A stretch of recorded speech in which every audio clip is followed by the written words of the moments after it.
سورۃ الجاریات مذنب کی دعوت پر لبیک کہا اور یہاں تشریف لائے، اور تشریف لا کر آپ نے ہماری حوصلہ افزائی فرمائی۔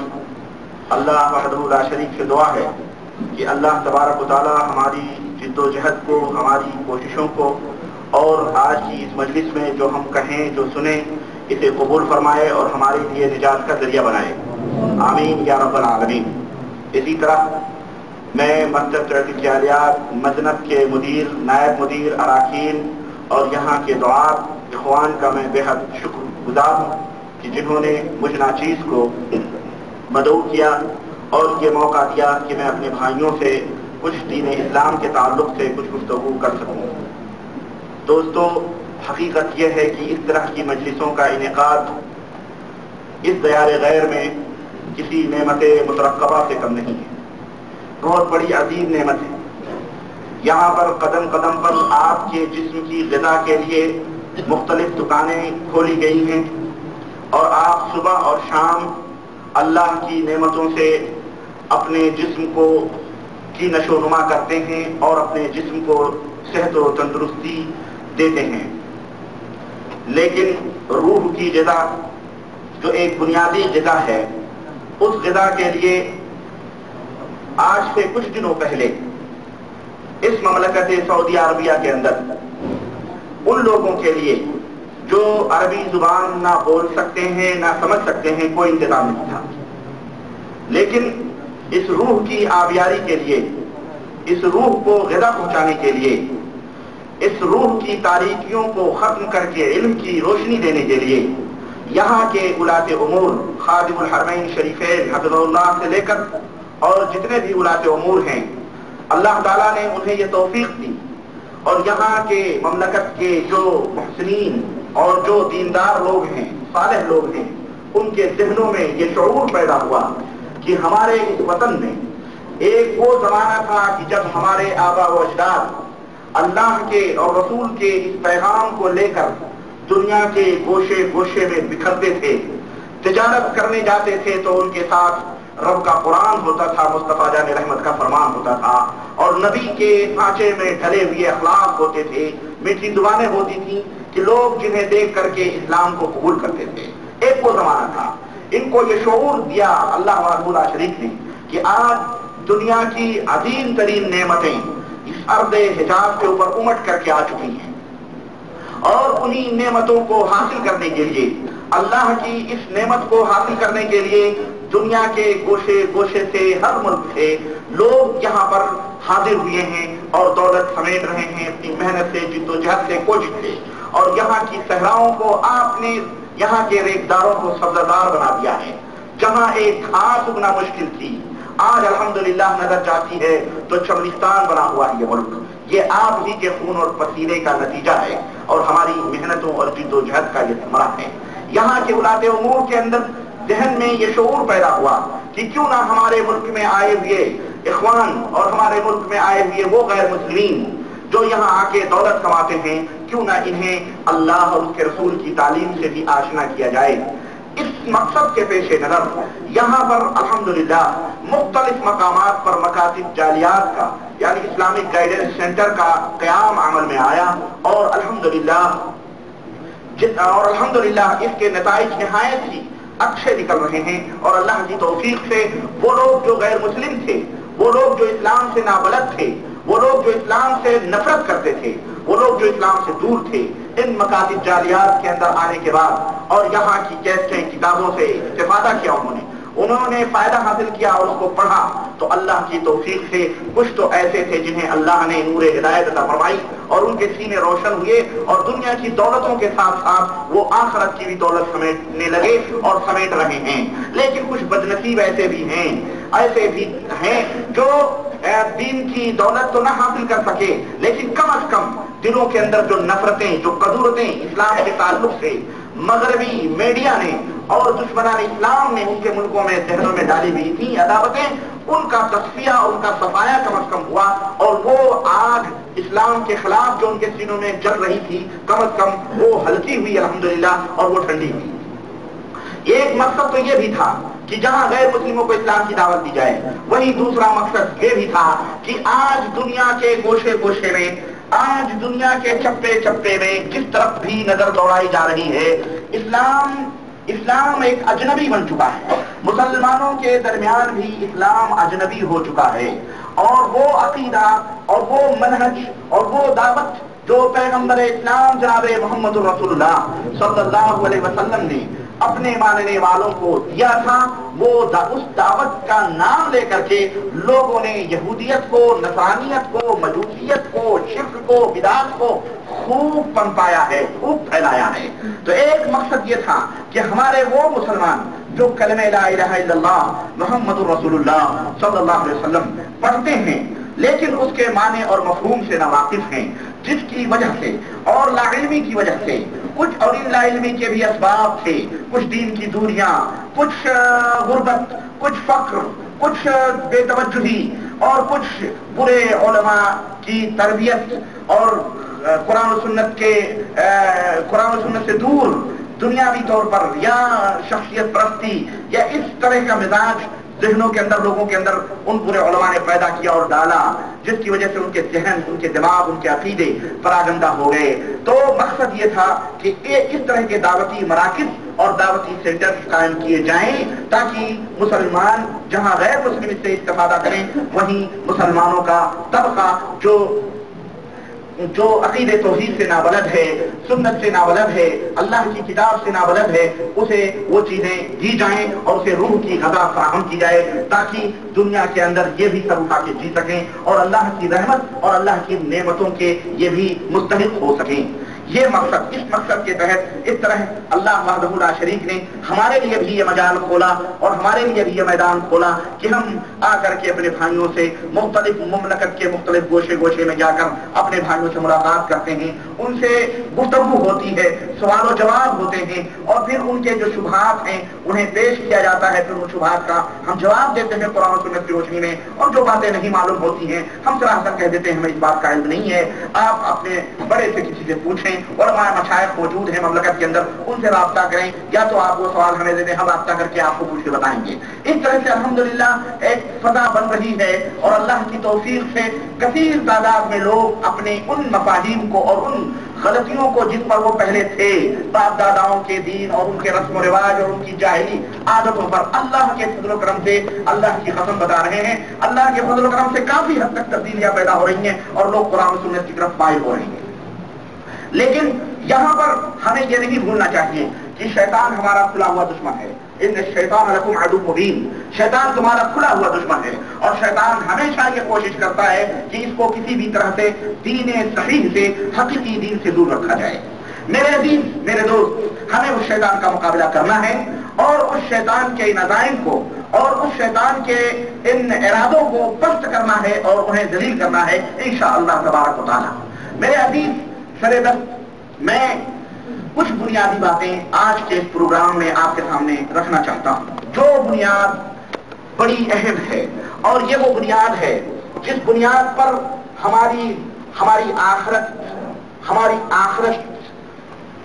آخرت کی کامیابی کی بنیاد قائم ہے۔ اسی بنیاد کے اوپر ہم آخرت میں اس بنیاد کے بغیر کامیاب نہیں ہو سکتے ہیں۔ آئیے میں آپ کو اس مختصر سے وقت میں کچھ ایسے نسخے بتاؤں اور کچھ ایسی باتیں آپ کو میں دوں جن باتوں کے اوپر آپ عمل کر کے اور جن باتوں کو آپ سمجھ کر کے اور اپنے دلوں میں اسے بٹھا کر کے انشاءاللہ تبارک و تعالیٰ آپ دنیا میں بھی کامیاب ہو سکتے ہیں اور آخرت میں بھی کامیاب ہو سکتے ہیں، تاکہ ہمارا یہ قیمتی وقت ہرگز ضائع نہ ہو۔ ہم جو بھی بات کریں اس بات موتیوں کی طرح ہم اپنے دامن دل میں بھریں اور اس کو اپنے ذہنوں کی تختیوں پر اسے نقش کر لیں، کیونکہ یہ وہ ضمانتیں ہیں جو اللہ اور اس کے رسول صلی اللہ علیہ وسلم ہمیں اور آپ کو دے رہے ہیں، بتلا رہے ہیں۔ میں کوئی نئی بات کرنے نہیں آیا، نہ ہی میں آپ کے سامنے کوئی نئی دعوت پیش کرنے آیا، نہ ہی آپ ہم سے یہ توقع کریں کہ میں کوئی ایسی بات کروں گا کہ جس کو کسی نے کبھی بیان ہی نہیں کیا ہوگا، ہرگز نہیں۔ میری دعوت اللہ کے رسول صلی اللہ علیہ وسلم سے ماخوذ وہ دعوت ہے جو، اور تمام انبیاء علیہ السلام کی وہ دعوت ہے جب سے نبیوں کا سلسلہ، رسولوں کا سلسلہ شروع ہوا، انبیاء علیہ السلام جو دعوت لے کر کے آئے، چونکہ یہ میری آپ کی پہلی ملاقات ہے اور میں پہلی دفعہ آپ سے مل رہا ہوں، اس لیے میں اسی نہج پر اور اسی طریقے پر اور اسی منہج کو، نبیوں کے منہج کو سامنے رکھتے ہوئے میں آپ کے سامنے گفتگو کرنا چاہتا ہوں۔ اللہ وحدہ لا شریک نے جو انبیاء کا سلسلہ بھیجا اور نبیوں کا سلسلہ جو شروع کیا اور انہیں جو دعوت دی، میں بھی وہی دعوت آپ کے سامنے پیش کرنا چاہتا ہوں۔ کیوں؟ اس لیے کہ اس دعوت کی بڑی اہمیت ہے، اتنی اہمیت ہے جیسا کہ میں نے آپ کو بتایا کہ اس کے اوپر آپ کی دنیا بھی ہے اور آخرت کی بھی بنیاد کامیابی کی اسی بنیاد کے اوپر، اسی دعوت کے اوپر موجود ہے، اور وہ دعوت لا الہ الا اللہ محمد رسول اللہ صلی اللہ علیہ وسلم ہے۔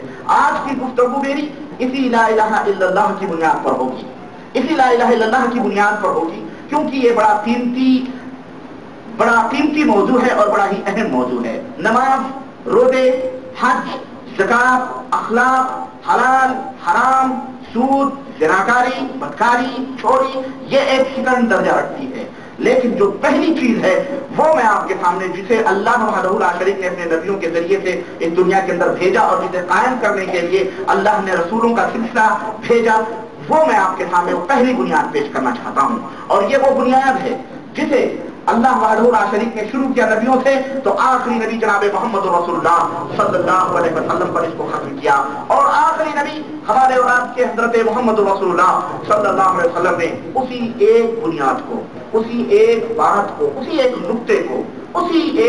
نقطے کو اللہ کے نبی صلی اللہ علیہ وسلم نے مکے کی دھرتی پر 13 برس تک اپنے لوگوں کے ذکر میں ڈالا، 13 برس تک صرف اسی ایک نقطے کو، اور جسے علامہ اقبال نے کہا تھا کہ سمجھ میں نقطۂ توحید آ تو سکتا ہے، سمجھ میں نقطۂ توحید آ تو سکتا ہے، تیرے دماغ میں بتخانہ ہو تو کیا کہیے، سمجھ میں نقطۂ توحید آ تو سکتا ہے، تیرے دماغ میں بتخانہ ہو تو کیا کہیے۔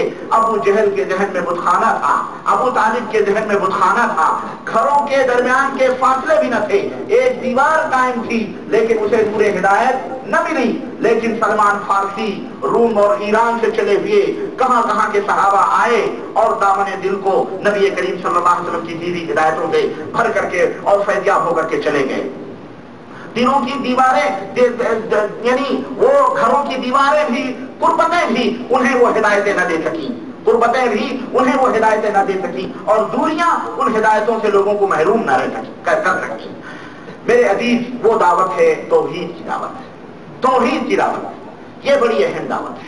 اللہ وحدہ لا شریک نے، جیسا کہ میں نے بتایا، تمام رسولوں کو اسی ایک دعوت کے لیے حضرت ہود آ رہے ہیں، حضرت صالح آ رہے ہیں، حضرت لوط آ رہے ہیں، حضرت ابراہیم آ رہے ہیں، حضرت موسیٰ آ رہے ہیں، حضرت عیسیٰ آ رہے ہیں، جتنے بھی رسول آئے سبوں نے یہی لوگوں کے سامنے کہا لا الہ الا اللہ، اے لوگوں، اللہ کے سوا کوئی بھی معبود حقیقی نہیں ہے اور کوئی بھی اللہ کے سوا اس کائنات میں عبادت کے لائق اور عبادت کا مستحق نہیں ہے۔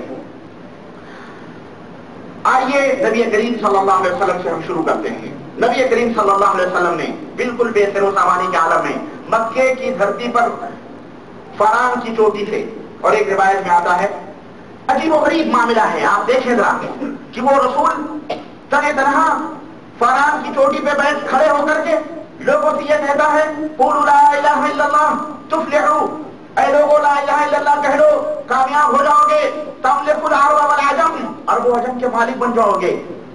غار حرا سے آپ صلی اللہ علیہ وسلم نکلتے ہیں، چند بکریوں کے چرواہوں سے آپ صلی اللہ علیہ وسلم کہتے ہیں بکریوں کے چرانے والوں ذرا میری بات سنو، کہتے ہیں کیا بات ہے؟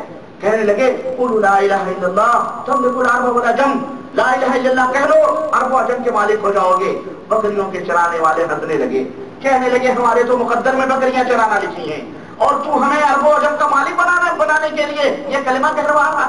میرا خیال ہے تم پاگل ہو گئے ہو، تمہارے ذہن میں جنون ہو گیا ہے، اس لیے تم یہ باتیں کر رہے ہو۔ لیکن اللہ اکبر، دیکھیں تاریخ نے بتایا کہ مٹھی بھر مسلمانوں کی ایک جماعت اسی مکے اور مدینے کی دھرتی سے اٹھی اور دیکھتے ہی دیکھتے ساری کائنات کے اوپر چھاتی چلی گئی. اور اللہ وحدہ لا شریک نے ایک دن وہ بھی دکھایا کہ قیصر و کسریٰ کے کنگن اور قیصر و کسریٰ کے تاج ان مسلمانوں کے قدموں میں آئے اور وہ عرب و عجم کے مالک بنے. افریقہ کی صحراؤں میں اسلام کی آوازیں گونجی اور دریائے دجلہ اور دریا فرات کے ساحل پر مسلمان کا ایک سپاہی اللہ کا ایک بندہ کھڑے ہو کر کے سجدہ شکر ادا کرتا ہے اور رب سے کہتا ہے اے پاک پروردگار تا حد نظر کوئی بستی مجھے سمندر کی لہروں کے سوا نظر نہیں آ رہی ہے. جہاں تک نظر پہنچتی ہے سمندر کا یہ ٹھاٹھے مارتی ہوئی سمندر کی موجوں کے سوا مجھے کوئی بستی نظر نہیں آ رہی ہے. اے پاک پروردگار اگر اس سمندر کی بہنائیوں میں بھی یا اس سمندر کے پرے بھی اگر کوئی بستی مجھے نظر آتی تو تیرے رب کی ربوبیت کی اے پاک پروردگار تیرے قدر و جلال کی قسم ہے کہ ہم اسلام کا جھنڈا گاڑنے کے لیے وہاں بھی پہنچ جاتے. یہ موقع بھی آیا, یہ وقت بھی آیا ان مسلمانوں کے اوپر, یہ زمانہ بھی آیا, یہ ثمرہ تھا, یہ نتیجہ تھا اسی دعوت توحید کا. اللہ وحدہ لا شریک نے نبی کے نکلے ہوئے زبانیں فیض ترجمان سے کیسے کیسے معجزے اور کیسی کیسی چیزیں دکھائیں. آپ کو پتا ہے ہم محرم الحرام کے اس مہینے میں ساتھ لے رہے ہیں. محرم الحرام کا یہ مہینہ ہے, ہجری سنہ کا یہ پہلا مہینہ ہے اور آخری مرحلے میں جا رہا ہے. یہ ہجری سنہ جو ہے, سنہ ہجری, اس کی ابتدا کہاں سے ہوتی ہے؟ اس کی ابتدا نبی کے جنم دن پر نہیں رکھی گئی, اس کی ابتدا نبی کے معراج پہ نہیں رکھی گئی, اس کی ابتدا اور کسی چیز پہ نہیں رکھی گئی. اس کی ابتدا ایک ایسے دن پر رکھی گئی, ایک ایسی دن کے اوپر رکھی گئی. اللہ اکبر کی غور کریں کہ جب مدنی تاجدار جناب محمد رسول اللہ صلی اللہ علیہ وسلم ان گلیوں سے محروم کر دیے گئے جن گلیوں میں آپ کھیلا کرتے تھے, مکے کی اس دھرتی سے آپ کو مجبور کیا گیا چھوڑنے پر جس دھرتی پر آپ کی نشو نما ہوئی تھی, اور ان صحراؤں اور میدانوں میں جہاں آپ بکریاں چرایا کرتے تھے وہاں سے آپ کو محروم کر دیا گیا اور آپ کو مجبور کیا گیا کہ آپ مکہ چھوڑ کر کے جائیں. اور وہ واقعہ تھا ہجرت کا واقعہ جو میں آپ کو بتاؤں نبی کریم صلی اللہ علیہ وسلم کے 3 اہم واقعات ہیں جو آپ صلی اللہ علیہ وسلم کی زندگی کے اندر پیش آئے. ایک واقعہ جو اہم واقعہ ہے وہ اللہ کے نبی صلی اللہ علیہ وسلم کی ہجرت کا بھی ہے, اور دوسرا واقعہ نبی کریم صلی اللہ علیہ وسلم کی معراج کا ہے. نبی کریم صلی اللہ علیہ وسلم کی معراج کا ہے بڑے اہم واقعات ہیں. یہ دونوں واقعات بڑے اہم واقعات ہیں جو نبی کریم صلی اللہ علیہ وسلم کی زندگی میں آئے اور پیدا ہوئے. اللہ کے رسول صلی اللہ علیہ وسلم کو اس دھرتی سے مجبور کر دیا گیا کہ وہ یہاں سے چلے جائیں. اللہ کا نبی اب وہ ہجرت کا واقعہ ہے, میں اس تفصیلات میں نہیں جانا چاہتا, لیکن میں آپ کو ایک بات اس واقعے میں بتانا چاہتا ہوں کہ اللہ کے رسول صلی اللہ علیہ وسلم حضرت ابوبکر صدیق کے ساتھ مدینے کی طرف رواں دواں ہیں اور مکے کے اندر یہ ہنگامہ ہو گیا ہے کہ محمد ہمارے ہاتھوں سے جا چکا ہے صلی اللہ علیہ وسلم. محمد رسول اللہ نکل چکے ہیں, اب وہ یہاں مکے کے اندر موجود نہیں ہیں. بڑے بڑے گھڑسوار اور بڑے بڑے جانباز سپاہی اور کفار و مشرکین دوڑے اور اعلان کر دیا گیا مکے میں کہ جو محمد رسول اللہ صلی اللہ علیہ وسلم کو پکڑ کے لائے گا اسے سرخ اونٹوں کا انعام دیا جائے گا. حضرت سراقہ بہت بڑے جانباز تھے, بہت بڑے مجاہد تھے وہ اور بہت بڑے طاقتور تھے. وہ بھی صحراؤں کے خاک چھاننے لگے سرخ اونٹوں کی لالچ میں. ایک دن ان کی نظر دو گزرتے ہوئے ساحل سمندر کے قریب گزرتے ہوئے 2 سایوں پہ پڑی, متحرک سایوں پہ پڑی. پیچھے گھوڑے کو ڈالا, دیکھا تو ایک اونٹ پر 2 سوار بڑی تیزی کے ساتھ ساحل سمندر سے ہوتے ہوئے گزر رہے ہیں. جیسے ہی نیت کے اندر فطور پیدا ہوا اور جیسے ہی قریب ہوئے اللہ کے رسول صلی اللہ علیہ وسلم سے ابو بکر صدیق کہتے ہیں اے اللہ کے نبی شکاری بالکل قریب آ چکا ہے اور شکاری اب شکار کرنا چاہتا ہے. اے اللہ کے نبی اب کیا ہوگا؟ لیکن پیغمبر اسلام قربان جاؤ اس نبی پر, اس نے نظریں اٹھا کے بھی پیچھے پلٹ کے نہیں دیکھا اور کہا ابو بکر تم بے فکر رہو, تم کیا سمجھتے ہو, ہم اپنے مالک حقیقی کے حفظ و امان میں سفر کر رہے ہیں. میرے مالک نے یہ ہجرت کا حکم دیا ہے. حضرت ابوبکر صدیق رضی اللہ تعالیٰ عنہ جو نبی کریم صلی اللہ علیہ وسلم کے پشت اطہر سے اپنے سینے کو لگائے ہوئے نبی کے پیچھے بیٹھے ہوئے تھے. سراقہ نے کمن ڈالنا چاہی لیکن اس کے گھوڑے کے دونوں پیر زمین کے اندر دھس گئے. پھر اس نے کہا التجا کی, اے جاتے ہوئے مسافر ذرا اس طرف بھی نظر کر کے دیکھ، تیرا شکاری تجھے شکار کرنے کے لیے آیا تھا، لیکن دعا کر دے تاکہ میرے گھوڑے کے پیر نکل جائیں۔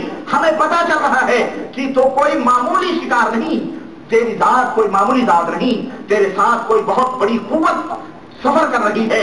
اللہ کے نبی صلی اللہ علیہ وسلم نے دعا کی، اس کے دونوں پیر نکل گئے گھوڑے کے۔ پھر تھوڑی دیر کے بعد ان کے دل کے اندر فطور آیا، انہوں نے کہا ہو سکتا ہے یہ کوئی ناگہانی چیز ہو، چوہوں کے سوراخ میں پیر چلے گئے ہوں، اس لیے ایسا ہوا۔ ایک طرح سے مسلسل 3 دفعہ جب ان کے پیر دھسے تو اس نے کہا، سراقہ نے پیچھے سے آواز دی کہ اے مکے کے فاتح، میں دیکھ رہا ہوں کہ ایک دن تم مکے کے اندر فتح یاب ہو جائے گا، تو ذرا مجھے پروانے امان تو لکھتا جا کہ کل جب تم مکے کی دھرتی پر فتح کا جھنڈا لے کر کے آئے گا تو میری آل اولاد اور میری عزت و آبرو اور میری جان کی حفاظت ہوگی، ذرا لکھ کے جا۔ نبی کریم صلی اللہ علیہ وسلم مڑ کے آپ نے دیکھا اور آپ نے کہا، ابو بکر اس کے لیے پروانہ لکھ دو کہ جب ہم مکے کے اندر فتح ہو کر کے آئیں گے تو ہم اس کے جان کی امان کیے دیتے ہیں۔ اور اللہ کے نبی صلی اللہ علیہ وسلم نے اس بے سر و سامانی کے عالم میں جب مکے کے لوگوں نے آپ صلی اللہ علیہ وسلم کو بھگایا، مکے کے لوگوں نے آپ کو مکہ چھوڑنے پر مجبور کیا، اس بے سر و سامانی کے عالم میں اس مدنی تاجدار نے نبوت کا ایک عجیب کرشمہ دکھایا۔ آپ صلی اللہ علیہ وسلم نے سراقہ سے فرمایا کہ سراقہ وہ دن دور نہیں جب میرے غلام ایران اور روم، اور یہ دونوں بڑی طاقتیں تھیں، سپر پاور تھی یہ دونوں اس زمانے کے اندر، ایک ایران اور دوسرے روم کی سلطنتیں۔ اللہ کے نبی نے بے سر و سامانی کے عالم میں یہ خوشخبری سنائی کہ جب میرے غلام روم اور قیصر و کسریٰ کے تاج لائیں گے اور اس کے اندر سونے کے کنگن ہوں گے، وہ دن دور نہیں جب تیرے ہاتھوں میں سونے کے کنگن پہنائے جائیں گے۔ یہ خوشخبری پیغمبر اسلام نے دی اور یہ خوشخبری لے کے سراقہ واپس ہوئے اور اللہ کے نبی صلی اللہ علیہ وسلم رمضان، اور وہ وقت بھی آیا سراقہ بے ہوش ہو رہے ہیں، بیمار ہوئے، اطباء نے، ڈاکٹروں نے، معالجین نے انکار کر دیا کہ اب اس کا علاج نہیں ہو سکتا ہے، یہ موت کی آخری کشمکش میں ہیں، سراقہ بے ہوش ہیں۔ کہنے والوں نے کہا کہ اب تمہارا آخری وقت ہے، لیکن قربان جاؤ صحابی کے ایمان پر۔ صحابی نے کہا، اللہ کی قسم سراقہ کو موت اس وقت تک نہیں آ سکتی جب تک میرے نبی کا فرمان نہیں پورا ہوتا، سراقہ جب تک کسریٰ کے کنگن نہیں پہن لیتا تب تک موت اس کے قریب بھی نہیں آ سکتی۔ یہ ایمان تھا صحابہ کا، یہ ایمان تھا نبی صحابہ کرام، اور یہ عقیدہ تھا جو پیغمبر اسلام نے اپنے ماننے والوں کے ذہنوں میں بٹھایا تھا، اور یہ نبوت کی نشانی تھی۔ اور ایک دن آیا اور دور فاروقی کے اندر قیصر و کسریٰ کے تاج آئے، صندوقوں میں لدے ہوئے ہیرے جواہرات آئے، کنگن بھی آیا، اور عمر فاروق اعظم نے آواز دی، این سراقہ کو بلایا جائے۔ حضرت سراقہ حاضر ہوتے ہیں، حضرت عمر فاروق اعظم کہتے ہیں، میرے نبی کی نبوت کی کھلی ہوئی نشانی دیکھو کہ نبی نے بے سر و سامانی کے عالم میں یہ بات کہی تھی، اور آج تمہارے ہاتھوں میں سونے کے کنگن پہنائے جا رہے ہیں۔ اس وقت تشکر و امتنان کے آنسو، ان کی آنسوؤں کی لڑیاں ان کی آنکھوں سے بہہ رہی تھی۔ تو میرے عزیز، میرے دوست، یہ وہ تاریخ ہجری ہے جس کی ابتدا ہو رہی ہے اور جس پہ ہم بیٹھے ہوئے ہیں۔ پیغمبر اسلام جناب محمد رسول اللہ صلی اللہ علیہ وسلم نے اپنے ماننے والوں کو مکہ چھوڑ کر یہ درس دیا کہ اے میرے ماننے والوں، دعوت توحید پر گردن نہیں، اگر تمہیں اپنا ملک بھی چھوڑنا پڑے تو رب کی بارگاہ میں قربان کر دینا اپنے ملک کو، اور وہ بستی چھوڑ کے کسی امن و امان کی بستی کے اندر چلے جانا، لیکن توحید کی دعوت پر کبھی آج اللہ اکبر۔ یہ دعوت تھی اس محرم الحرام کے اس ہجری سنے کی ابتدا پر جو پیغمبر اسلام جناب محمد رسول اللہ صلی اللہ علیہ وسلم نے دی تھی۔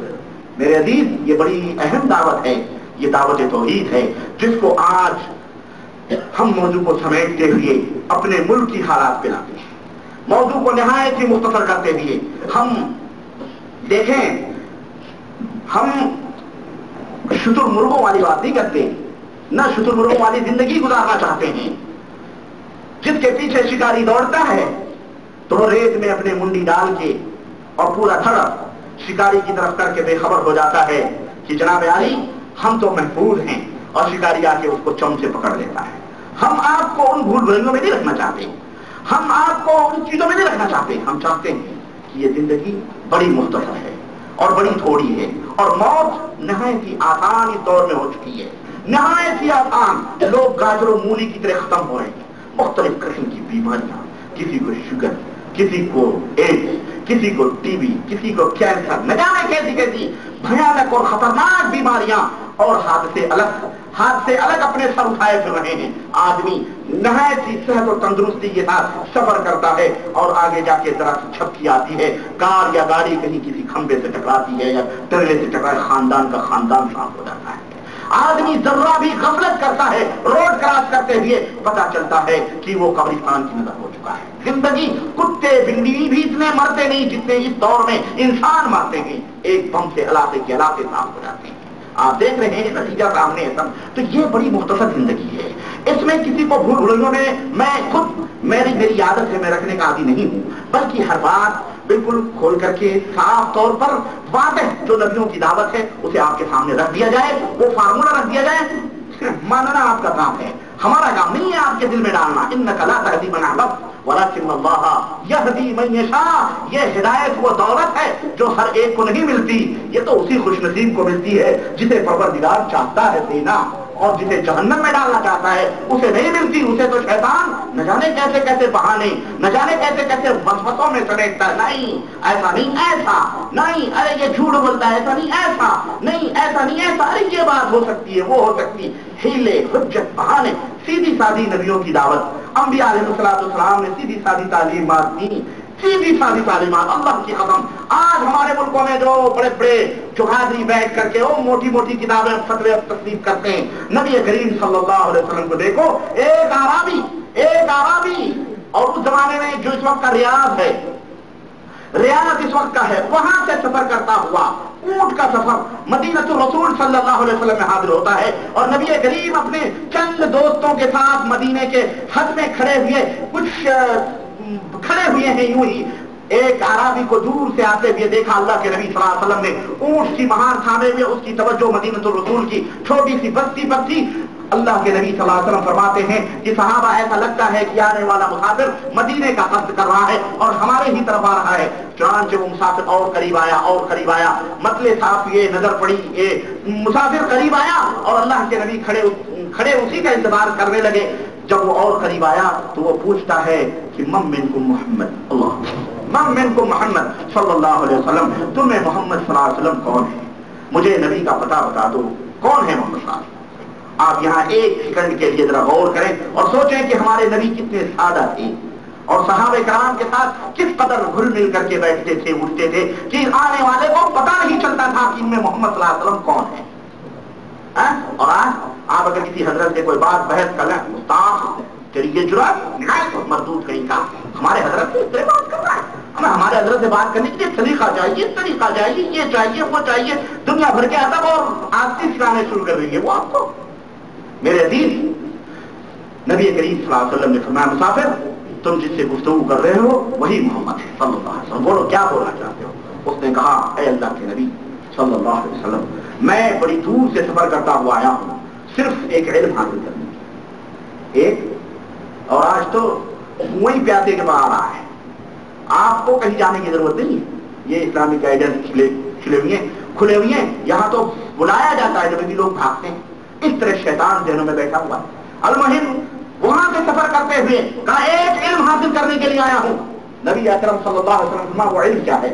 اللہ کے نبی اس نے کہا کہ مجھے وہ علم بتا دیجئے، وہ ہنر بتا دیجئے، وہ گن بتا دیجئے، وہ نسخہ بتا دیجئے جس کو میں اپنا کر اور جس کے اوپر عمل کر کے اور اپنی زندگی کا منشور بنا کر، جسے میں اپنا منشور بنا لوں اور جسے اپنا کر میں جنت میں چلا جاؤں. یہی علم حاصل کرنا ہے. اللہ کے نبی صلی اللہ علیہ وسلم نے فرمایا کہ تم اس بات کے اوپر ایمان لاؤ کہ اللہ کے سوا کوئی بھی معبود حقیقی نہیں ہے. اور وہ لوگ سمجھتے تھے معبود حقیقی کون ہوتا ہے. آج ہمارے ہاں تو ایسے لوگ نہیں ہیں جو معبود حقیقی کا بھی مطلب نہیں سمجھتے ہیں، اور لوگوں نے نہ جانے کن کن پتھروں کو اور درختوں کو اور چوکوں کو بنایا ہوا اور سمجھا ہوا یہ بھی معبود ہے، اور وہ سمجھتے ہیں کہ معبود نہیں، حالانکہ وہی معبود ہے. اللہ کے نبی نے فرمایا تم اس بات کے اوپر یقین رکھو اللہ کے سوا کوئی معبود حقیقی نہیں اور میں اللہ کا رسول ہوں. 5 وقت کی نماز قائم کرو، روزہ رکھو، اللہ توفیق دے حج کرو، اور اللہ توفیق دے تو اپنے مالوں سے زکات نکالو، مال کے نصاب بناؤ. اس نے کہا بس، کہنے لگے بس اگر تم ان باتوں کے اوپر صادق رہے تو اللہ تمہیں ضرور جنت میں جگہ عطا فرمائے گا. اس نے کہا واللہ لا ازید علیہا ولا انقص، اللہ کی قسم نہ میں ان باتوں کے اوپر کوئی زیادتی کروں گا اور نہ ہی کبھی کروں گا. وہ وہیں سے پلٹا اور پلٹ کے ابھی چند فرسخ بھی نہیں گیا ہوا تھا، ابھی آنکھوں کی سے اوجھل بھی نہیں وہ مسافر ہوا کہ اس کی اونٹنی کے دونوں پیر چوہے کے سوراخ میں پھنسے اور اونٹنی گری اور وہ اونٹنی کے اوپر سے منہ کے بل گرا اور اس کی جان اس کے جسم سے پرواز کر گئی۔ اللہ کے نبی صلی اللہ علیہ وسلم دوڑے، صحابہ کرام دوڑے اور صحابہ کرام سے کہا کہ اس دوڑ کر کے اس کے پاس گئے اور آپ صلی اللہ علیہ وسلم دیکھا کہ اس کی جان نکل چکی ہے۔ آپ نے اس کے منہ سے اپنے منہ کو قریب کیا اور فوراً اپنے منہ کو ہٹا دیا، فوراً اپنے منہ کو ہٹایا۔ صحابہ کرام سے اللہ کے نبی مخاطب ہوئے اور کہنے لگے کہ میرے صحابہ یہ نہیں پوچھو گے، یہ نہیں پوچھو گے کہ میں نے اس کے منہ سے جب اپنا منہ قریب کیا تو میں نے اپنے منہ کو ہٹا کیوں لیا؟ صحابہ کرام نے کہا اللہ کے نبی آپ زیادہ جانتے ہیں، آپ کا اللہ زیادہ جانتا ہے، لیکن ہم پوچھتے ہیں کیوں ایسا آپ نے کیا؟ تو آپ صلی اللہ علیہ وسلم نے فرمایا کہ میرے صحابہ جب میں نے اس کے منہ سے اپنے منہ کو قریب کیا تو میں نے اس وقت دیکھا کہ جنت کی حوریں اس کے منہ میں آب کوثر ڈال رہی تھی، کیونکہ ابھی تک یہ پیاسا آیا تھا اور پیاسا واپس جا رہا تھا۔ اللہ دیکھیں یہ نعمت لے کے گیا، یہ علم لے کے گیا اور بغیر کسی عمل کے وہ جنت کا حقدار بن بیٹھا۔ ہاں آج ہمارے یہاں جنت حاصل کرنے کے لیے کتنے نسخے بتائے جاتے ہیں؟ بولو، ہر منہ جتنی منہ اتنی بات اور جتنی منہ اتنی جماعت اور جتنی منہ اتنے فرقے۔ تم ہمارے فرقے میں آ جاؤ، وہ اس کے فرقے میں چلا جاؤ، اس کی جماعت میں چلا جاؤ، اس میں چلا جاؤ، اس میں جنتی۔ اللہ کے نبی نے فرمایا افترقت الیہود علی 72 فرقہ، یہودی 72 فرقوں میں بٹے، وافترقت النصارى، یہودی 71 فرقوں میں بٹے اور نصارہ 72 فرقوں میں بٹیں گے۔ وستفترق امتی علی 73 فرقہ، اور میری امت 73 فرقوں میں بٹے گی۔ یہ امت نہیں کافروں والی پارٹیوں والی، نہ، یہ وہ امت کلمہ پڑھنے والی جو نبی کا کلمہ، نبی کے اوپر ایمان لانے کا دعویٰ کرنے والی یہ امت اجابہ جس کو کہتے ہیں، امت اجابت جس نے دعوت کو قبول کیا ہے، یہ 73 فرقوں میں بٹے گی۔ کلھا فی النار، کلھا فی النار الا واحدہ، سوائے ایک تھی۔ قالوا، صحابہ نے پوچھا اللہ کے نبی وہ جماعت کون سی ہوگی؟ آپ نے فرمایا ما انا علیہ واصحابی، جس پر میں ہوں اور میرے صحابہ ہیں، وہی جماعت جنت کے اندر جائے گی اور ساری کی ساری کہاں جائے گی؟ جہنم کے اندر جائے گی۔ تو جتنے منہ اتنی جماعتیں اتنی باتیں، اور لوگوں کو جنت کے عجیب و غریب نسخے بتائے جا رہے ہیں، عجیب و غریب نسخے، اللہ اکبر۔ اور اب میں کیا بتاؤں، آپ کو پتا ہے، اگر میں ان کو بتاؤں آپ کو تو اس کے لیے بھی ایک وقت چاہیے، اور آپ سوچیں گے کہ آپ دیکھو اب یہ جو ہے کیا کہتے ہیں دوسروں کے اوپر کیچڑ اٹھانا ہے، تب ہوتا۔ میرا مقصد کیچڑ اٹھانا نہیں، میرا مقصد وہ آئینہ دکھانا ہے جس آئینے میں آج ہم اپنے منہ کو دیکھ کر کے منہ لپیٹ کے بیٹھے ہوئے ہیں۔ میرے عزیز آئینہ دیکھو اور سدھرنے کی کوشش کرو۔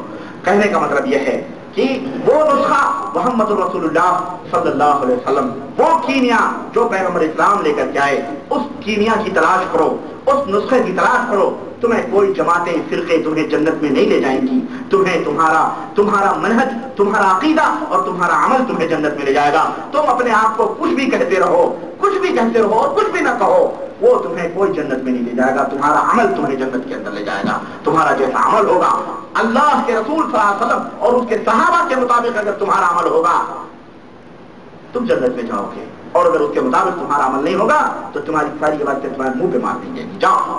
خلاص آج ہمارے یہاں بڑے جوش و خروش سے خوب باتیں ہوتی، خوب بات۔ سعودیہ میں کون سی جماعت ہے بتاؤ؟ ہمارے یہاں کے ملا نے اپنے عیب چھپانے کے لیے سعودیہ والوں کو بھی کہتے تھے یہ بھی ایک جماعت ہے، یہ جماعت ہے۔ ہاں ہماری جماعت سے نہیں ہے یہ۔ ہمارے ملکوں میں عجیب نفاق ہے، واللہ عجیب و غریب نفاق پھیلایا جا رہا ہے، اور ملا میں ہے یہ، اللہ انہیں ہدایت عطا فرمائے، اور برے علماء ہیں، علماء سو ہیں جو اپنی گندگی دوسروں کے اوپر بھی لپیٹنا چاہتے ہیں۔ مسلمانوں آنکھیں کھولو، ہم بیدار کرنے آئے ہیں، سو نہیں، بہت سو چکے، اور تم تو ان راہوں سے گزرے بھی نہیں۔ یہ بندے ناچیز ان راہوں کو دیکھ کر کے آ رہا ہے، غلاظتیں ہیں، کیچڑ ہیں، کیڑے مکوڑے ہیں، بری راہیں ہیں۔ ان تمام راہوں کو چھوڑ کر کتاب اللہ اور سنت رسول اللہ صلی اللہ علیہ وسلم کو اپنا حصہ جا بناؤ۔ اور دعویٰ نہیں، صرف دعویٰ نہیں، عمل بھی، عمل سے زندگی بنتی ہے، جنت بھی جہنم بھی یہ خاکی اپنی فطرت میں نہ نوری ہے نہ ناری ہے. عمل پیش کرو عمل. دعوے تو سب کرتے ہیں, دعوے تو وہ بھی کرتے ہیں جنہیں ہم کافر سمجھتے ہیں, اور متحدہ علماء نے ان کے اوپر کفر کے فتوے لگائے. قادیانی ہے نا, سارے کافر کافر کافر کافر. وہ بھی تو دعویٰ کرتا ہے میں قرآن سنت کا ماننے والا ہوں. کیوں اس کو کافر کہتے ہو بھائی؟ دعوے اگر دلیل ہیں وہ بھی مسلمان اپنے آپ کو وہ بھی نماز پڑھتے ہیں, وہ بھی اپنے آپ کو جناب علی بہت بڑی جماعت کا پیروکار سمجھتے ہیں. دعوے نہیں, عمل کتاب و سنت کے مطابق تمہارا ہونا چاہیے. حیل و حجت نہیں کسی بھی طرح کی. غلط کہنے کا مطلب یہ ہے, وہ ایک میں انشاءاللہ کبھی اس پہ آؤں گا. توحید کی میں بات کر رہا تھا کہ توحید جو ہے یہ بنیاد ہے تمہاری نماز روزے حج زکات تمام سب چیزوں کی. تمہیں نماز کی تعلیم دینے والے بہت ملیں گے, یہ بھی میں آپ کو بتاؤں, یہ حقیقت بڑی کڑوی حقیقت ہے. نماز کی تعلیم دینے والے بہت ملیں گے, اخلاقیات کا درس دینے والے بہت ملیں گے, حلال اور حرام کے شے اور عین اور فروق خوب نکالنے والے بہت ملیں گے, خود تم کو بتائیں گے, آخرت کا ذکر کرنے والے خود ملیں گے. لیکن یہ وہ کڑوی بولی ہے جو کوئی نہیں چھیڑتا ہے اس کو. یہ وہ نسخہ ہے جسے کوئی نہیں بتاتا ہے. سرسری طور پر چلے جاتے ہیں کیا کہ جناب علی توحید توحید توحید. پتہ نہیں بیچاروں کو توحید کیا ہے, وہ سمجھتے ہیں کوئی چڑیا ہے, بس لا الہ الا اللہ پڑھ لیا وہی توحید. وہ توحید بھی پڑھ رہا ہے, قبروں پہ سجدے بھی کر رہا ہے, توحید بھی کر رہا ہے, غیروں کو شریک بھی کر رہا ہے, توحید بھی کر رہا ہے, اللہ کی عبادت میں شریک کر رہا ہے, توحید بھی کر رہا ہے, اللہ کے صفات میں شریک کر رہا ہے, توحید کا کلمہ بھی پڑھ رہا ہے, اور جناب علی سب کچھ مان رہا ہے, اور وہ بھی اپنے آپ کو موحد سمجھا ہوا ہے. اس معاملے کو کوئی نہیں چھیڑتا ہے, جبکہ یہی بنیاد ہے, یہ اصل ہے, یہی جڑ ہے. اس کے اوپر نماز, اس کے اوپر حج, اس کے اوپر زکات, اس کے اوپر روزے, اسی کے اوپر سب کی قبولیت کا دار و مدار ہے. اور اسے کوئی نہیں بتاتا. کیوں معلوم ہے؟ اس لیے کہ اگر وہ اس کو چھیڑیں گے تو اختلاف پیدا ہوگا, لوگوں کی انگلیاں اٹھیں گے, تو لوگ ہماری جماعت سے بولو کٹ جائیں گے, ہم کو روٹی نہیں دیں گے, مرغے نہیں کھائیں گے, دشمنی ہوگی, کہیں گے یہ بھی ہو گیا وہابی, مر گیا مردود نہ فاتحہ نہ درود, یہ بھی ہو گیا وہی. اس لیے اس کو نہیں چھیڑتے. ہماری جماعت کٹے گی, اختلاف پیدا ہوگا. ہمیں دنیا کا اختلاف ہی کوئی اختلاف ہے؟ دنیا کا اختلاف کوئی اختلاف نہیں. ارے اختلاف تو یوم قیامت کو ہوگا جب اللہ کہے گا تو جنت میں تو جہنم میں, اور حضرت آدم کو حکم دے گا, حضرت آدم کو حکم دے گا اللہ تبارک تعالیٰ کہ 99 میں سے ایک جنت میں جائے گا اور 99 جہنم میں جائیں گے. میرے عزیز اس دن سے ڈرو, اس آخرت کے دن سے ڈرو جب اللہ کے سامنے تم کھڑے ہوگے. وہاں جب تم اپنے رجسٹر تمہارے ہاتھوں میں دیے جائیں گے اور کہا جائے گا خود پڑھ اور خود ہی اپنا حساب و کتاب کر لے. اس دن اگر تمہارے دامن توحید سے خالی ہوں گے تو یاد رکھو نمازوں, روزوں, حجوں, زکاتوں, اخلاق اور یہ وہ گٹھڑے لے کے آؤ گے. اللہ کہے گا فجعلناہ ھباء منثورا, ریت کے ذروں کے برابر اس کو اڑا دو. ہمارے ہاں اس کی کوئی اہمیت اور اس کی کوئی قدر. ہم وہ دعوت آپ کو دے رہے ہیں. یہ پہلا انجیکشن ہے, یہ پولیو کا انجیکشن ہے. کس کا؟ پہلا, تاکہ تمہارے ایمان میں وہ کیڑے نہ لگیں جو کیڑے آج اس بیچاری بھولی بھالی نبی کی امت کے اوپر, اور جس کا خدشہ پیغمبر اسلام نے ظاہر کیا تھا, وہ علماء بدسور, علماء بد نے اور برے علماء نے لگایا ہوا ہے اپنے اس جہنم کو بھرنے کی. میرے عزیز, میرے دوست, توحید کی اہمیت کو سمجھو, لا الہ الا اللہ کا مطلب اور مفہوم سمجھو. یہی دعوت انبیاء علیہ السلام اور اس کی فضیلت اور اس کی اہمیت تو بے شمار. اور شرک سے بچو, شرک سے بچو. شرک ایک ایسا مرض ہے, شرک ایک ایسا کینسر ہے جو دلوں کے اندر جب پیدا ہوتا ہے تو پھر سارے کے سارے اعمال کو ضائع اور برباد کر دیتا ہے. پر اللہ وحدہ لا شریک نے قرآن کریم کے اندر ارشاد فرمایا ومن یشرک باللہ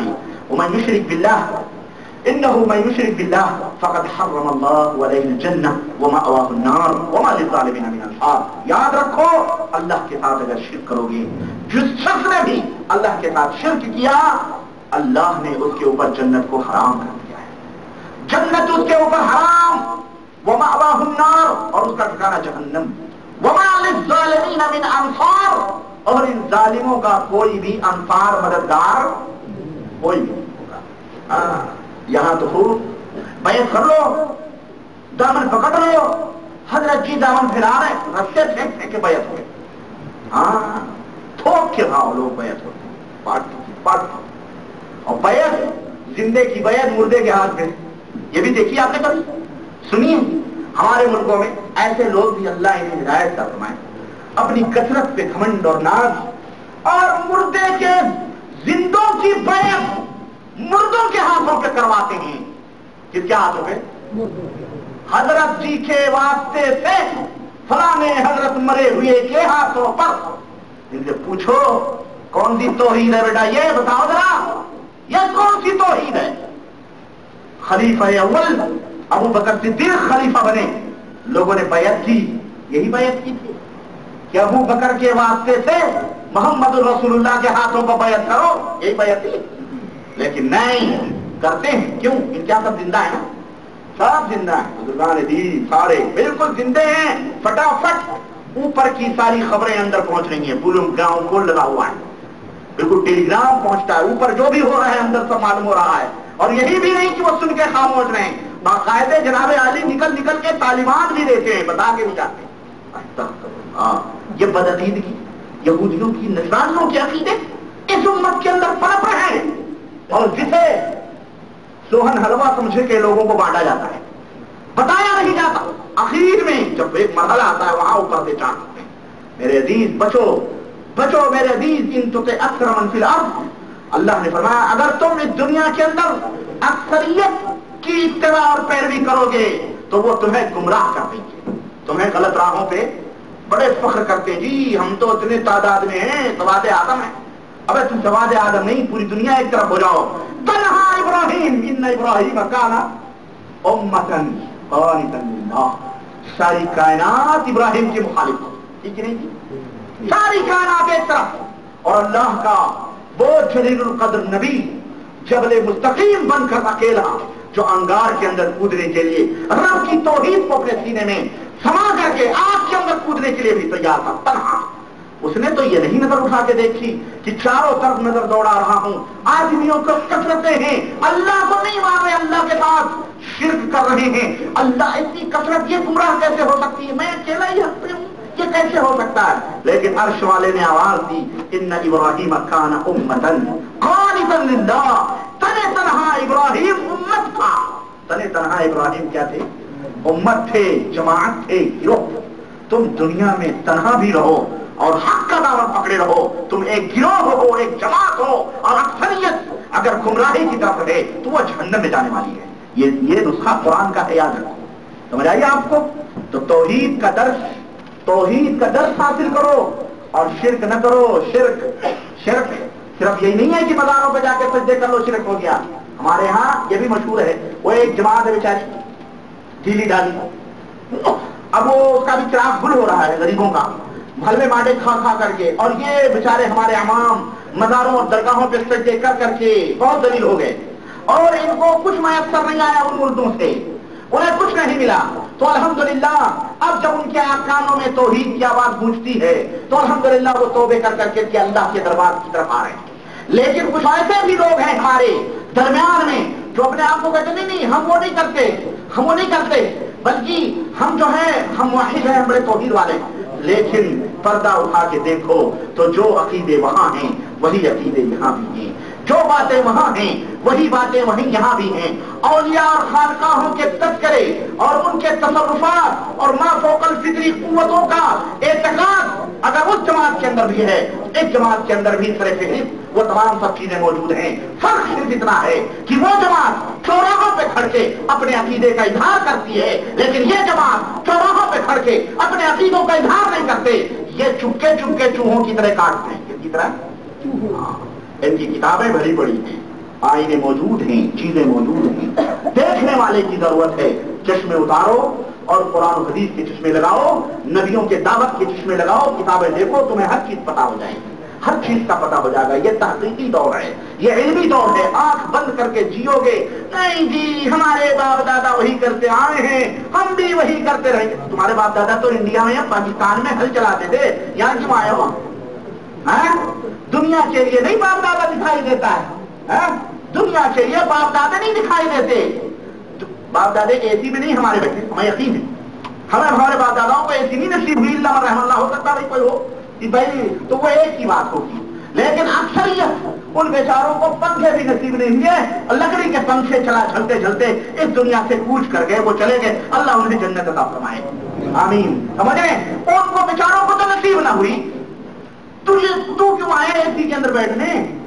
تو کیوں پلین میں سفر کر رہا ہے بھائی؟ تیرے باپ دادے نہیں سفر کیا؟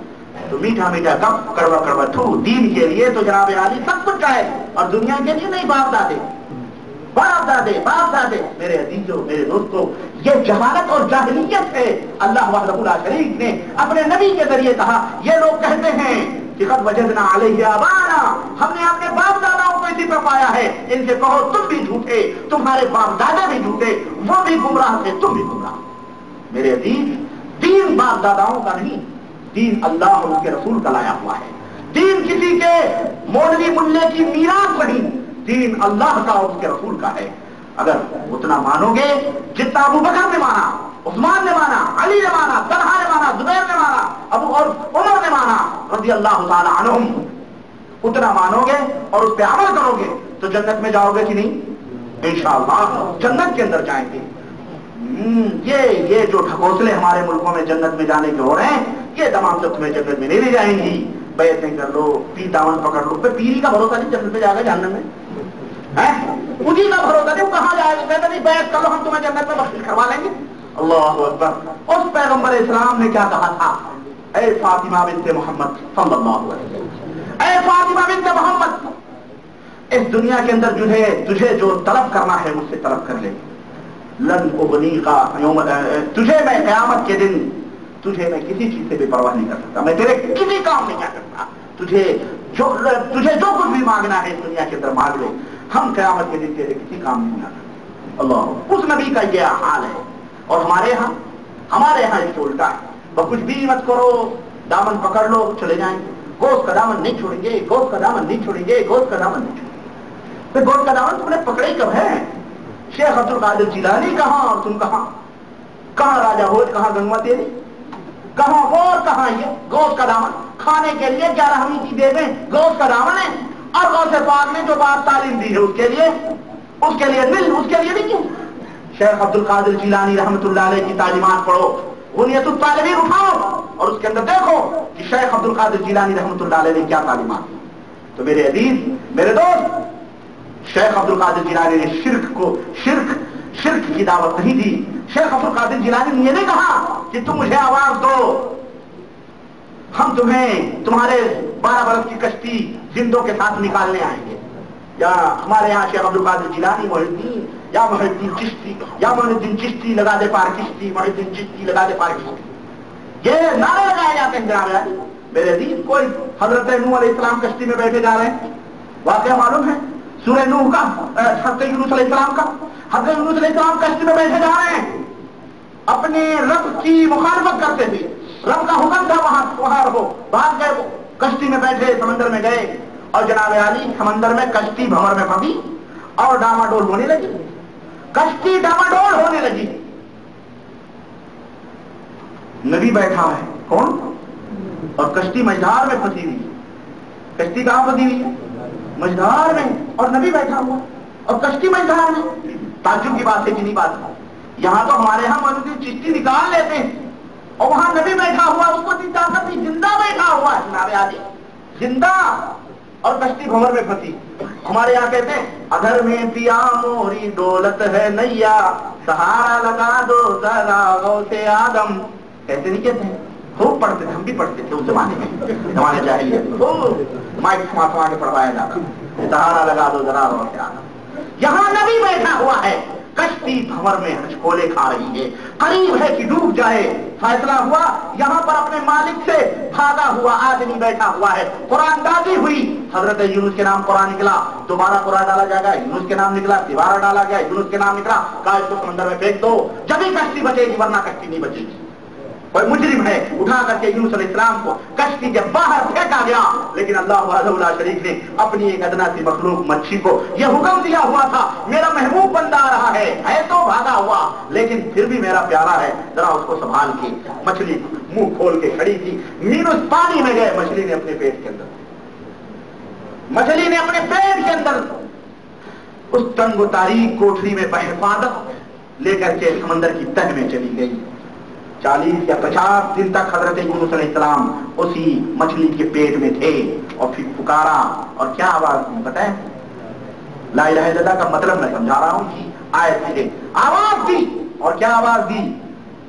لا الہ الا انت سبحانک انی کنت من الظالمین. نہیں ہے کوئی معبود حقیقی، کوئی حقیقی معبود نہیں ہے میرے بھائی. حقیقی معبود اب وہاں معبود کو پکارنے کی، معبود کا کیا مطلب؟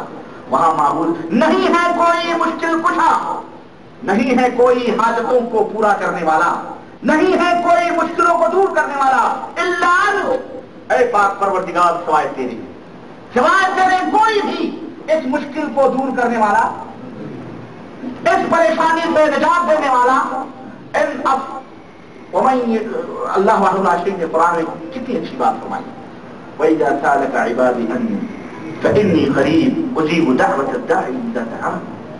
اے نبی، جب میرے بندے میرے بارے میں تم سے سوال کریں تو ان سے کہو کہ میں ان سے قریب ہوں، اور جب وہ مجھے آواز دیتے ہیں تو میں ان کی آوازوں کے اوپر لبیک بھی دیتا ہوں. اللہ کو اتنا قریب ہے. اور ان ظالموں نے سیڑھی کی مثالیں دے کے اللہ کو پتہ نہیں کہاں کر دیا. جی اللہ تک پہنچنے کے لیے جس طرح چھت پہ چڑھنے کے لیے سیڑھی کی ضرورت ہے، اور جس طرح جس تک پہنچنے کے لیے وکیل اور پولیس اور بیرسٹر کی ضرورت ہے، اسی طرح اللہ تک پہنچنے کے لیے ان کی سیڑھی کی ضرورت ہے. کن کی؟ اولیاء کرام کی سیڑھیاں. اولیاء کرام کہاں تم کہاں؟ اولیاء کرام کی سیڑھیاں اللہ کے لیے سیڑھیوں کی ضرورت ہے. اللہ فرماتا ہے میں تم سے قریب ہوں اور تم کہتے ہو کہ ان کی سیڑھیوں کی ضرورت ہے. استغفر اللہ. میرے عزیز، حضرت یونس علیہ السلام نے آواز دی کہ نہیں ہے کوئی مشکل کشا اور نہیں ہے کوئی حاجت روا اے اللہ تیرے سوا. اللہ وحدہ لا شریک نے آگے ارشاد فرمایا اگر یونس نے یہ کلمہ نہ کہا ہوتا، یہ یونس نے یہ بات نہ کہی ہوتی تو تا صبح قیامت اسی تنگ و تاریک مچھلی کے پیٹ میں ہوتا، ہم اسے نجات نہ دیتے. اللہ. تو میرے عزیز، توحید کا مطلب یہ ہے، توحید کا مفہوم سمجھو کہ اس دنیا کے اندر اللہ کے سوا کوئی مشکل کشا، کوئی حاجت روا، کوئی پریشانیوں دکھوں سے نجات دینے والا، کوئی مال دولت عطا کرنے والا، کوئی فقیری اور غربتوں سے دوچار کرنے والا، کوئی مصیبتوں میں ڈالنے والا، مصیبتوں سے نکالنے والا، کوئی بھی غیب جاننے والا، کوئی بھی سینوں کی دھڑکنوں سے کو پہچاننے والا، اور کوئی بھی دور و نزدیک کی سننے والا، اور کوئی بھی اللہ وحدہ لا شریک کے سوا، اللہ وحدہ لا شریک کے سوا اس کائنات کے اندر تصرف کرنے والا، چھوٹی سے چھوٹی مخلوق ہو یا بڑی سے بڑی مخلوق ہو، کسی کے اندر یہ طاقت و قوت نہیں ہے. یہ صرف خاصہ ہے اللہ وحدہ لا شریک کا. اللہم مالک الملک تؤتی الملک من تشاء وتنزع الملک ممن تشاء وتعز من تشاء وتذل من تشاء. اے اللہ، تو جس کو چاہے تخت عطا فرمائے اور جس کو چاہے تخت دار کے اوپر لٹکائے، جس کو چاہے آفتاب بنا دے اور جس کو چاہے آفتاب سے ذرہ بنا دے، جس کو چاہے عزت و رفعت کی بلندیوں کے اوپر فائز کر دے اور جس کو چاہے ذلت و رسوائیوں کے گڑھوں کے اندر دھکیل دے. تو ہر شے کے اوپر قادر ہے. یہ قدرت صرف کس کی ہے؟ اللہ وحدہ. اللہ کے سوا کوئی تمہارے دلوں کا جاننے والا اس کائنات کے اندر ہے؟ اگر کوئی عقیدہ رکھتا ہے تو وہ کون ہے؟ مشرک ہے. وہ مشرک ہے، بھلے کلمہ پڑھتا ہے، وہ کیا کر رہا ہے؟ وہ شرک کر رہا ہے. کوئی بھی ہو، بھلے وہ کہے کہ میں اللہ کو عالم الغیب مانتا ہوں، لیکن اپنے بزرگوں کے بارے میں یہ عقیدہ رکھے کہ نہیں وہ بھی دلوں کے بھید کو جانتے ہیں، انہیں بھی اطلاع ہو جاتی ہے. ایسا آدمی بھی کیا ہے؟ مشرک ہے. یہ کلمہ کو مشرک ہے. یہ کون سا مشرک ہے؟ یہ کلمہ پڑھتے ہوئے بھی شرک کرتا ہے. استغفر اللہ. یہ سب سے بڑا مجرم ہے. جو کنواں دیکھ کے کودے کنویں میں، وہ سب سے بڑا مجرم ہے کہ نہیں ہے؟ تو میرے عزیز، اور اگر تم توحید کو اپناؤ گے، توحید کے ان میٹھی میٹھی باتوں پر جو ہے عمل کرو گے، تو آؤ تمہیں خوشخبری بھی سناؤں. اللہ تبارک و تعالیٰ کی زبان سے اور اللہ کے رسول صلی اللہ علیہ وسلم کی زبان سے اللہ تبارک و تعالیٰ نے، اللہ وحدہ لا شریک نے، اللہ کے رسول صلی اللہ علیہ وسلم نے حدیث کے اندر ارشاد فرمایا. اور سب سے پہلے قرآن کریم کی آیت میں، اور سب سے پہلے اللہ کے نبی کی تعلیم ایک چھوٹے سے بچے کے لیے سنیں ذرا. اللہ یاد آئی بات تمہیں سنائے دیتا ہوں، بڑی پیاری بات ہے واللہ بتا رہا ہوں. اور دل ذرا سینے ذرا کھول کے بیٹھو.